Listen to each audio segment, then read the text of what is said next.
Hi అండి, chicken pulao ఇలా చేసి చూడండి, చాలా టేస్టీగా ఉంటుంది. స్టవ్ పైన బిర్యానీ వండడానికి గిన్నె పెట్టుకుని అందులో బిర్యానీ ఆకులు, బిర్యానీ మసాలా సరుకులు వేసుకుని ఫ్రై చేసుకోవాలండి. బిర్యానీ మసాలా సరుకులు ఫ్రై చేసుకున్న తర్వాత ఉల్లిపాయని సన్నగా కట్ చేసుకుని వేసుకోవాలండి.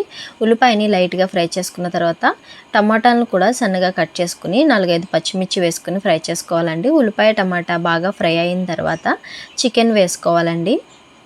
శుభ్రంగా కడిగిన చికెన్ వేసుకుని చికెన్లో వాటర్ అంతా ఎగిరిపోయేంత వరకు ఉడికించుకోవాలండి. తర్వాత అందులో 2 టేబుల్ స్పూన్ల వరకు అల్లం వెల్లుల్లి వేసుకుని ఫ్రై చేసుకోవాలి.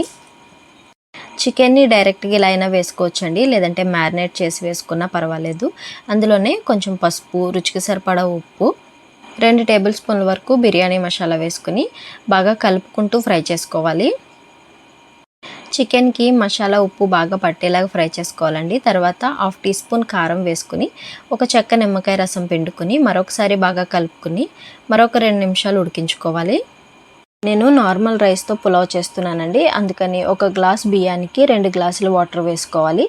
నేను 2 గ్లాసులు బియ్యం తీసుకున్నానండి, అందుకని 4 గ్లాసులు వాటర్ వేసుకుని వాటర్ని ఒక పొంగు వచ్చే వరకు మరిగించుకోవాలి. వాటర్ ఇలా మరిగిన తర్వాత శుభ్రంగా కడిగి పెట్టుకున్న రైస్ని వేసుకుని మంటను హై ఫ్లేమ్లో పెట్టుకుని 5 నిమిషాల పాటు రైస్ని ఉడికించుకోవాలండి. తర్వాత మంటను లో ఫ్లేమ్లో పెట్టుకుని రైస్ పొడిలాడేంత వరకు ఉడికించుకుంటే ఎంతో టేస్టీగా ఉండే చికెన్ పులావ్ రెడీ అండి. చాలా ఈజీగా చేసుకోవచ్చు అండి, చాలా తక్కువ టైంలో కూడా చేసుకోవచ్చు, చాలా టేస్టీగా ఉంటుంది. లాస్ట్లో కొంచెం కొత్తిమీర తరుగు, కొంచెం బిర్యానీ మసాలా వేసుకుని మరొక 2 నిమిషాలు ఉడికించుకుని స్టవ్ ఆఫ్ చేసుకుంటే ఎంతో టేస్టీగా ఉండే చికెన్ పులావ్ రెడీ అండి. వీడియో నచ్చితే తప్పకుండా లైక్ చేయండి, షేర్ చేయండి, సబ్స్క్రైబ్ చేయడం మర్చిపోకండి. Thanks for watching.